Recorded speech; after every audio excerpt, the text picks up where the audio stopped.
Hey, what's up, guys? Welcome back to the channel. Okay, so we're doing something a little bit different again today, as I'm still getting content ready for the panel shop and for the assembly shop. So this is a video that I was supposed to do a long time ago, right?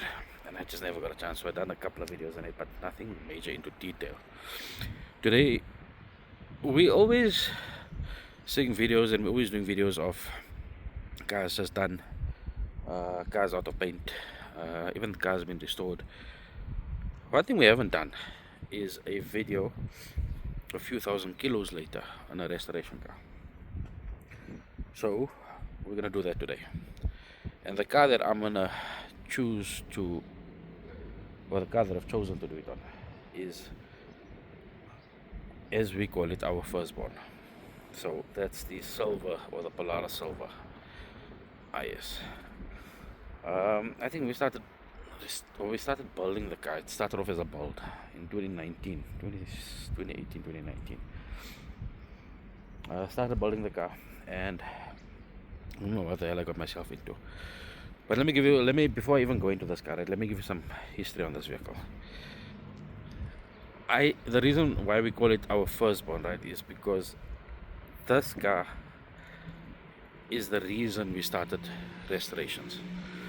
This car started us off. This car gave us the platform to start off, gave us the information, the knowledge, the opportunity to learn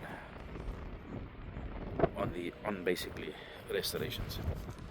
It's a bit windy today, and I hope it's not gonna affect the audio too much. So this guy started that, right? And you know, if you really had to see, I think we can actually go through a whole lot of war stories on this vehicle. And we went through ups and downs. We didn't do paint at that time. We relied on somebody else to do paint. The car got painted the first time round. Usual stories. Got painted the first time round. Car was still skew, chrome, crooked. Came back, and then we used another guy. Painted the car decently. Well, we paid high 2020, 2021 for it. So the car looks good, right? It looks good. But there is a couple of defects here and there on it that we see now, that since we in body, right? And we didn't know back then as well. But it's also stuff that we're starting to see now 5 years later. And that's due to your paint's sinkage, your primer sinkage. I don't even know what they used on the cars before. Anyway, so this guy started up radical ink. That's the reality of it. And everybody assumed that the vehicle belongs to me. It doesn't belong to me. It belongs to a customer of mine, and I had him in the video the other day. I'm not gonna mention his name here, but I actually want to do another video with him on the car, so he can give you guys his experience on it. And this was a car that went through the process, and we went and we redone things. We done and we redone, and it was back and forth, back and forth. When I started electroplating, I started on this guy here, and he thought I was crazy. He says, "How the hell are you gonna do it? Just send the nuts and bolts." So we send the nuts and bolts in the first time round. And as usual, the reason why I don't send it in now is because they confused all the nuts and bolts and lost half of the stuff. Half came back lightly colored, half came back gold, or the darker gold that we like to do.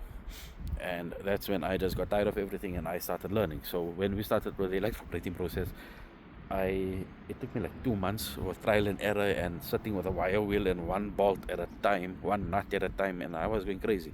The reality is I done that for 2 years later.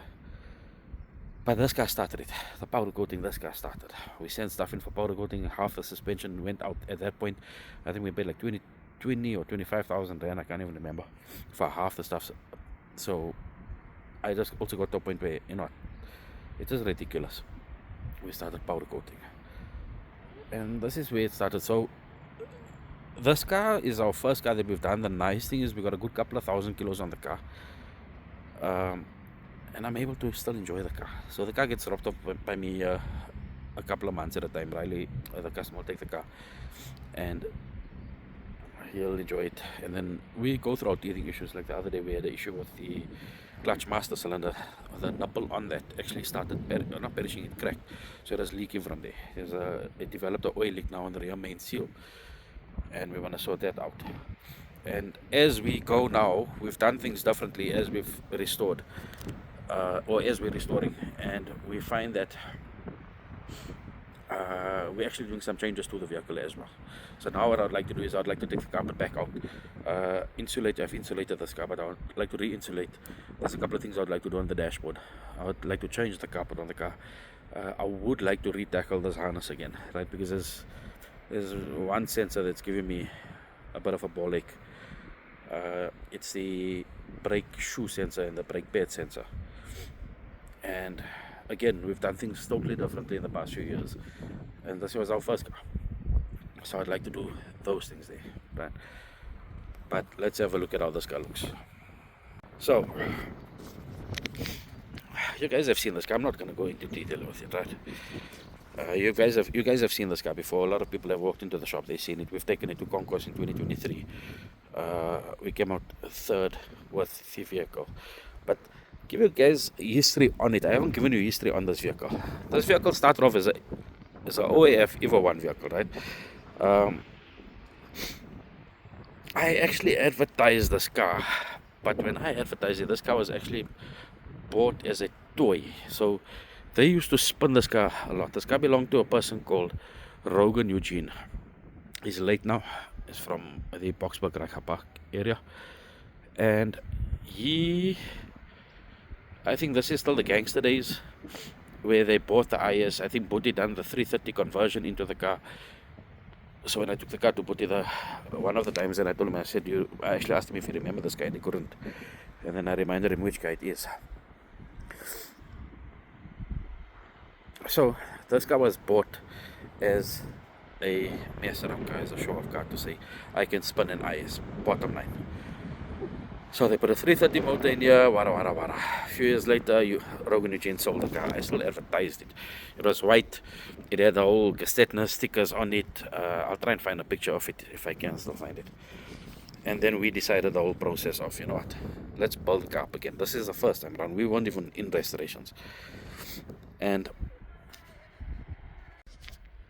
we weren't even in restorations, right? And we took the car and we started building. And it came from a friend, from another restorer at that point. By that time, I didn't even know what we were getting ourselves into. And we started putting the car together, and don't even go into that until we decided again, take back down and start all over again. And here we are. So when we initially built this motor, right, I've got one M20 motor on my YouTube channel, and it's further down in the history with dual throttles and so on like that. That motor actually belongs to this car. So when we decided to build the motor, we decided to go with a 2.96. I call it a 2.96 because if you measure it out, it comes up to 2.96 liters or 2,960 cc's.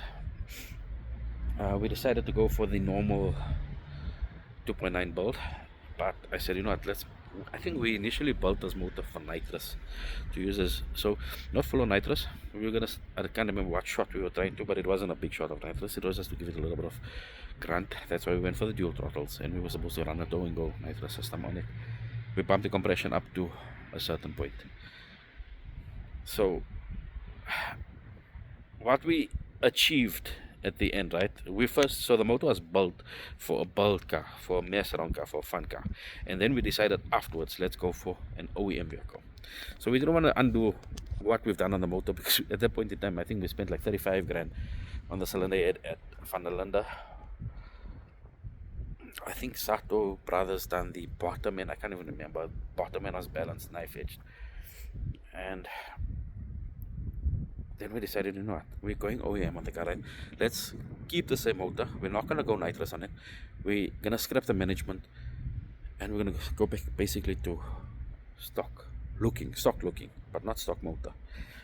So today we're starting with a 2.9 liter high compression. So when I say high compression, we're setting at about 10.9 to 1. We kept it at 10.9 to 1 just to keep the to keep it under the ethanol bracket, right? So she's not pinging. The compression is high, but she's not pinging, and she's running on an airflow. We put so Van der Linde back then done a rev kit for us on it. We weren't at that point in time. I couldn't get any shitty cams in. I couldn't find things available for it. So Van der Linde said, listen, we've got a recipe that works. We don't want to get these motors revving too high because they can't handle that RPM. The oil pump can't handle up at 7,000 and 8,000 RPM, even if you do try and rev it there. So we got her basically now with the chop. She still limits very high, right? I think she's limiting it 868. I can't even remember. I don't even know where it's set. So we went back to the stock issue, bought it in the car. That's nice, but motor was still tight, right? And now that the motor's loose, I'm busy tuning the car, and like now you'll find I've got some cam mount on it, but the cam that we're running in this car is a 292-degree cam. And I'll put some specs up on why we chose a 292, right? And the reason back then why, if I remember correctly, why I chose it is because I wanted to get the motor to rev up. And the higher your duration, the higher up your power band is basically. So like, meaning that the 292 is going to give you're going to have a lot of issues lower down with regards to drivability on the car, where it's going to cam hunt a lot. You should battle to idle, you should battle with a lot of things lower down, right? But you should make up for it on top. So that's why everybody goes for the 288, the 276, but the 276 doesn't carry you all the way through the rev range, and it wouldn't have carried us where I wanted to on this car. So after fighting and carrying on, this car makes about 106 kilowatts on the wheels on Bottie's dyno. So a lot of people will say 106 kilowatts, and they're looking at other dynos where stock multivalves are making 185 and 200 horsepower on it. Correction factor is correct. It's about right. So to put into perspective, one of the strongest 2.9s makes about 113 on Bottie's dyno. We first made 88 kilowatts on this car, and then we took the motor apart again, and we found 3 valve guides broken. Don't know what was the issue there. The motor was never over-revved, and we sorted that out, pumped it up to 98 kilowatts, tuned, and we got it up to 106. And I think now that the motor is looser, it does feel much more torquey, much more powerful. I think with another tune now, I think that we'll be able to get her up to 110 kilowatts, and I'm hoping we can get her up higher. So for now, I'm going to go through the car. We've done this process before. A lot of people have seen this car. Okay, I'm going to pick up rattles because I've got all these CDs here, right? And I pick up those rattles here, and you'll see in that door there as well. But this car still looks the part, and this is our baby. I call it our baby. It's such a pleasure. It's such a pleasure to drive this car. It's a car that you can jump into and just. I've got confidence in it. The owner's got confidence in it, and it's a car that it's something you would like. I don't know. Look here, with mask radio. So when it's off, she folds up, and when she's on, she flips up. So that's why he's got his CDs in here, and it's just looked after. And this is why I want to do this here. It's a couple of 1,000 kilos later, right? And I think, to be exact, we were at about 6,000 kilos, 6, 7, 8,000 kilos, somewhere around there. Okay, let's go for a drive.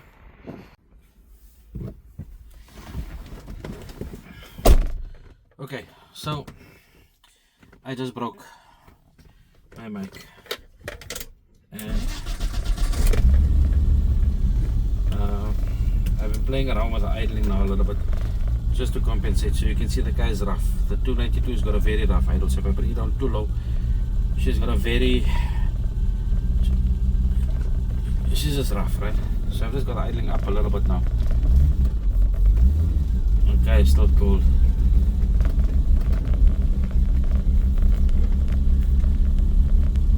And you gotta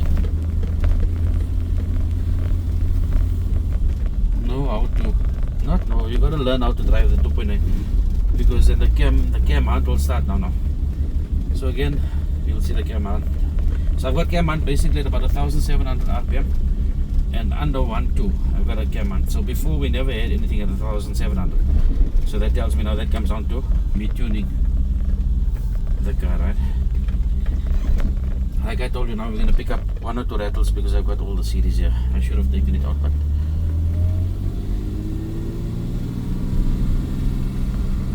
so the car is nice and cold. Check panel. Okay, this oil level sensor here, I need to check for one. I can't find one. Oh, the one thing that we did develop now is that before she had an intermittent jump on the rev counter, right? Now I see that jump has become more frequent, and I've got to figure that out. And I think that can be the SI board. That's where the batteries are located on.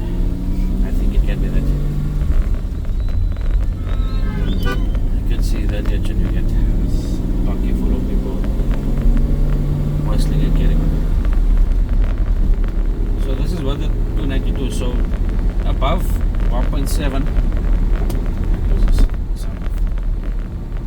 So above 1,700, she's very nice and drivable. But you'll see now when I come under 1,700, then I've got to nurse her butt and clutch her.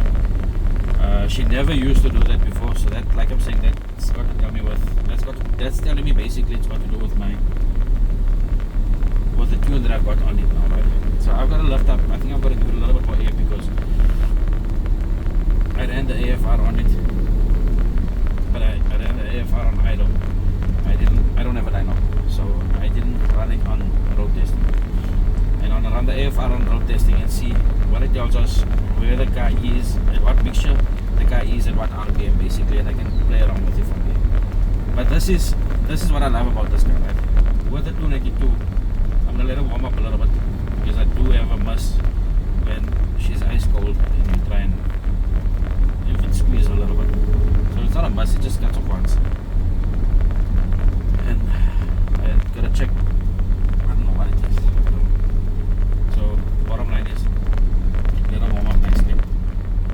But this is what I like about this vehicle. Right? This guy is contained. It's an easy drive. It's an easy drive on it. Tire pressure, I haven't checked tire pressure. It does feel a little bit hard for me now. Just gonna push some others out a little bit. I will double the gauges.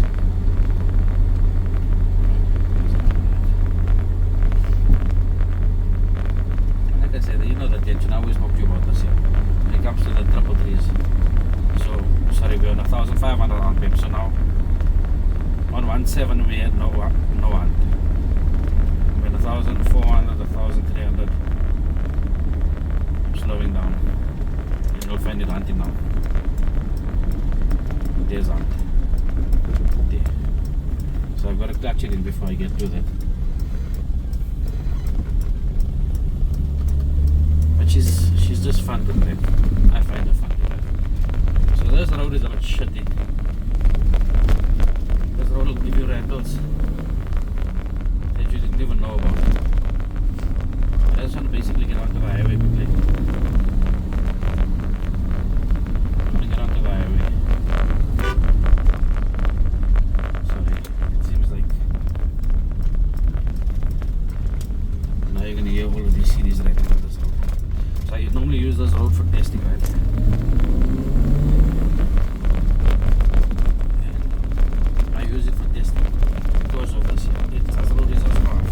Sometimes it can throw you so far out because you're going to hear things that you don't even know existed on the vehicle randomly.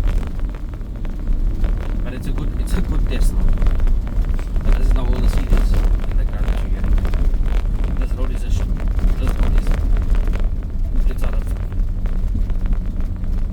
So if you get a car fairly quiet, you're never going to get it completely quiet. The 333s are fairly quiet here on this. Get a car decently quiet on this road, then you know you'll accomplish something. I hope my audio is going to hold up. But I don't want to push the video too late.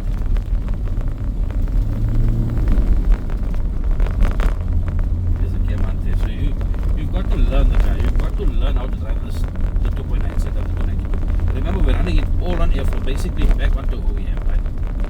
So to set that 2.9 up and to perfect with an airflow meter.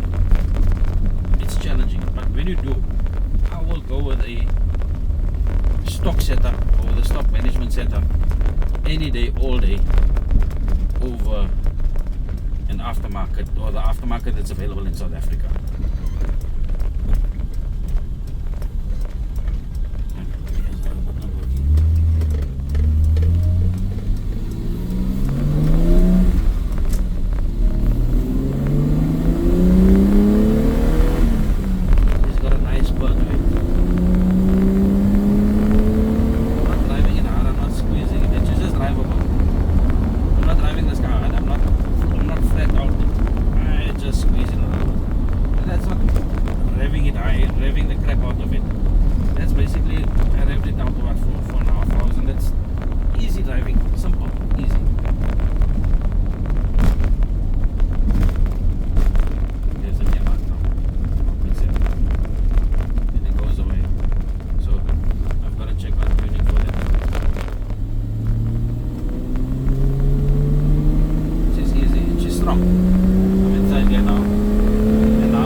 I'm not redlining it, I'm not pulling it. It's just getting warm. Remember, it's cold outside. So we are 17 degrees outside now. So it's cold outside.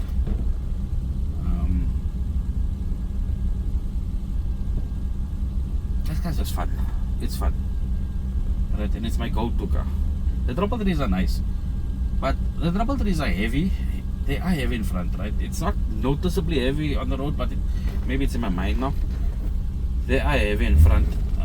They're nicer to drive, but they're more relaxed. This year I find much more balanced out. See, now the RPM is higher because the car is getting warmer now.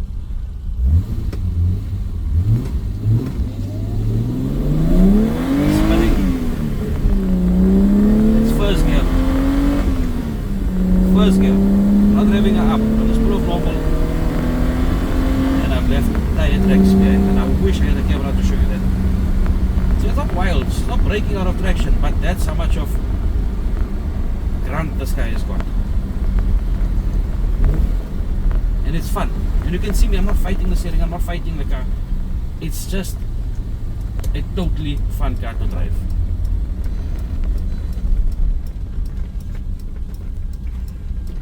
I don't know if I should jump on highway.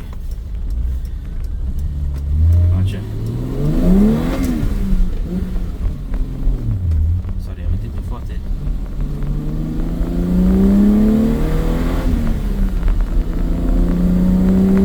So that's exactly what I'm talking about. It's fun, right? This is a couple of thousand kilos later. The motor is lacquer loose. The motor is nice and loose now. The road is a bit shut here. Right? And this is what the owner enjoys about this car. Right, is that when he does drive it, he has fun. He drives the car. It's not a garage queen. This car doesn't park off. And I love it. I love it. This car, here's the goosebumps here. This car gives me goosebumps. I don't ever drive it. I don't have the time to drive it, right? Let's see if this robot can catch me here quickly. I would like this robot to catch me, and it's not gonna catch me. Because on this car's just picture it. Okay.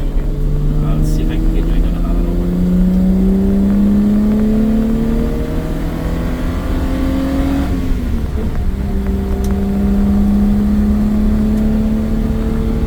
I'm not being reckless.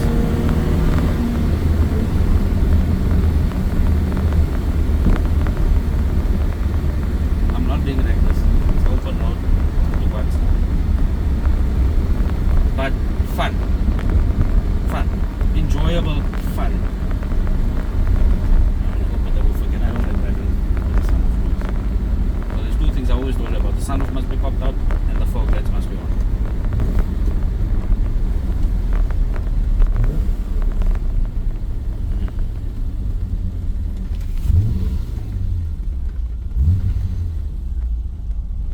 Like I said, this guy is, for me, this is fun. I don't know how much more a person can enjoy it, right? You can pull the out when you want to. It looks good. It looks the part. It gets the attention. For a restored car, it looks very OEM. I had someone walk in. Camo, you walked into the shop. No, not it wasn't Camo. Who was it that walked into the shop, man? Now to ask if the Ravi, if you guys are watching. See, gotcha. So she doesn't break traction badly. She's just loose. She's just loose. And in wet weather, you can't do what I'm doing there in wet weather. Here's the cam mount I was talking to you about. So in third gear now, 1500 RPM. 1500 RPM, and you gotta get a cam mount. So you gotta learn how to drive the car for it to be nice and smooth, right? But you got both worlds. You got the 2.9 world with the 292 cam. It's a very rough cam. Everybody hears it a mile away. You can hear it idling. It sounds like crazy. I see this guy's walking here. That's the cam mount also. You got both worlds. You got the car that looks the part, right? You've got the 2.9 setup that, and the beauty about it is you can jump in and go at any time. You don't have to do certain things. You don't have to check that and check this and check that. Just warm the car up. Make sure your oil level is good. Make sure your oil level is good. Make sure your fluids are checked. And there you go. You know, I've got the camera mounted on the window, right? And I don't realize that I'm driving in a, let's call it a stop and go area. I hope they don't steal the camera. We're in South Africa. They don't break the window and steal the camera.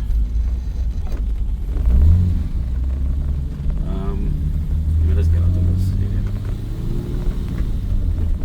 So there you have it, guys. 2.9 liter. I don't know why I wait this now. I don't want to sit on the highway, because I know if I go into the highway now, I'm gonna pull it. Again, it's not my car. I don't want to do it. But we'll do. I think I'm gonna plan not a run as such, but I'll just ask a couple of guys if we can take a drive to maybe to Kroonstad. Kroonstad is nicely on the N1. Nice flat road, easy road, calm road. And then we can play with the cars on the highway and we'll video document it. If I have missed anything, if I've started a conversation, if I've started a topic and I haven't ended on it, I apologize. I'm getting thrown out here.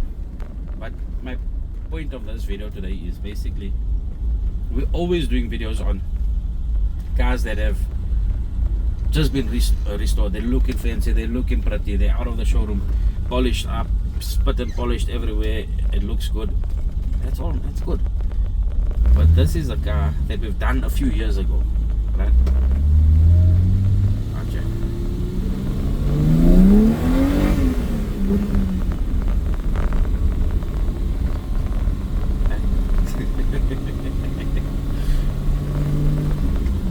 So we've done this car a few years ago and we're able to still enjoy it, right? And this is what I would like to go forward with all the cars that we do. So the people are just hooligans when they drive. I would like to go forward with things like this and just say, you know, a couple of years later, still drive the car and it must still be able to give us the goosebumps that it gave us throughout dealing issues. And I think that's all we would like to accomplish. So what you're gonna do is let me know, drop me a comment. Right here.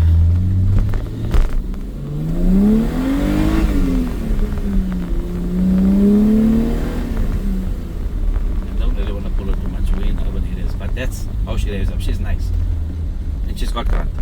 So anyway, we can talk about this car the whole day, and if I'll carry on with this video and not stop. Guys, do me a favor, drop me a comment. Let me know what you guys think. Let me know what you guys think. What's your thoughts? I hope that the audio is good enough and you can hear the exhaust note. Let me know in the comments what you guys think about the exhaust note as well, right? If you're able to hear what I'm hearing. And let me know what you think. Let's see, the next car that we're going to be testing and doing a review on is the second white 333, and that'll be now in this week. So that'll be a good review to do on that vehicle. So Let me know what you think. Drop me a comment, like, share, subscribe. Do what you guys do best. See ya. This is low octave. Okay, let's squeeze nice for 2 seconds.